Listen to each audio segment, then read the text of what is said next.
أهلا بيكم.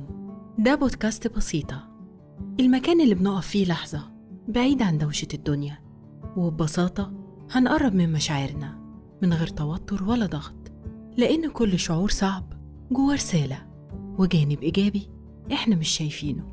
أنا نور رجب، معلقة صوتية، وظيفتي إني أحول الكلمات المكتوبة لصورة من الخيال جوه فكر اللي بيسمعني، وحبيت أستخدم صوتي عشان أوصل رسالتي، عشان نشوف الدنيا بشكل أجمل، وده من فهمنا لمشاعرنا صح. والمشاعر اللي بنسميها سلبية هنحولها لطاقة تساعدنا مش تعطلنا. يلا بينا نبدأ حلقة النهاردة. عادي تكون عادي. في عالم كبير وواسع رافع شعار إزاي تكون مشهور وإزاي تحقق ثروة بشكل سريع، بقت أكتر حاجة تخوفنا إننا نعيش حياة عادية، إننا ما نكونش أشخاص استثنائيين، ما نحققش إنجازات خارقة. بقينا نخاف نعيش حياة بسيطة وهادية، وإن الواحد يكبر ومحدش يعرفه غير أهله وقرايبه وأصحابه بس، وإن رحلة حياته ما تكونش مليانة باللايكات والسبسكرايب وزيادة عدد المتابعين. للأسف عايشين في عالم بيقيس النجاح بالدوشة اللي بيعملها، مش بمدى تأثير النجاح ده.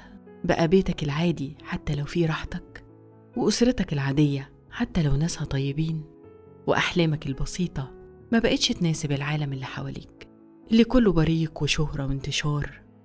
لكن الحقيقة في البساطة إنك تكون شخص عادي، دي أجمل حاجة. البساطة هي اللي بتخلي الوقت الطيب اللي بتقضيه مع أشخاص طيبين أجمل الأوقات. هي راحة البال اللي بتخليك تروح تنام من غير قلق، وتفكرك إزاي تعيش حياتك وانت راضي بكل ما فيها، من غير تسقيف ولا شهرة ولا معجبين. كل ده مش مهم، الأهم إنك تكون حقيقي وصادق. لما الناس يشوفوك حقيقي وصادق وبتدور على الإجابة زيهم وبتطلب المساعدة عادي زيهم، هيحسوا ناحيتك بارتياح وقدرة على التواصل ممكن ما يحسوش بيها قدام النسخة المثالية منك، النسخة اللي عايزة تظهر بإنها عارفة إجابة كل حاجة، النسخة اللي بتتكبر إنها تطلب المساعدة.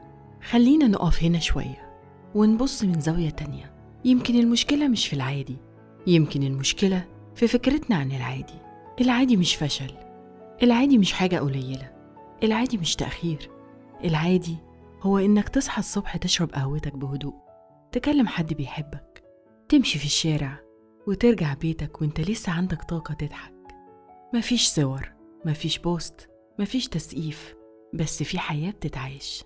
تعالوا ناخد لحظة هدوء ونسأل نفسنا شوية أسئلة بسيطة من غير إجابات مثالية، ومن غير ما نحكم على نفسنا.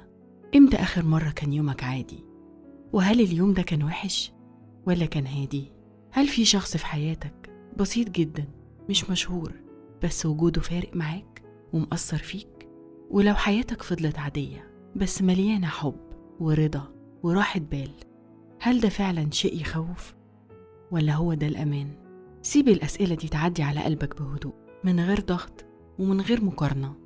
البساطة إنك تكون شخص عادي، دي أكتر الحاجات المريحة للنفس. بلاش نحط لنفسنا أهداف صعبة تتحقق ونعنف نفسنا لما ما نقدرش نحققها. النجاح ملوش شكل واحد بس، مش لازم اسمك يتعرف عشان تبقى ناجح. يمكن النجاح إن قلبك يفضل سليم، إن روحك ما تتكسرش، إن حد واحد بس يحس بالأمان وهو جنبك. هو ده النجاح حتى لو محدش سقفلك. خلينا نعيش حياتنا عادي بعفوية من غير تكلف، نضحك بصوت عالي، نخرج نتفسح من غير ما نرتب قبلها. جربت تتكلم مع أطفال؟ هتندهش من بساطتهم في التعبير عن نفسهم من غير تفكير ولا ترتيب. لما تيجي تتعامل مع طفل بتختار كويس أسلوبك في التعامل معاه، وتحاول دايما توجهه بالراحة، ولو غلط بتسامحه بحب، ولو عمل حاجة صح بتنقي أجمل الكلمات وألطف العبارات عشان تقولها له.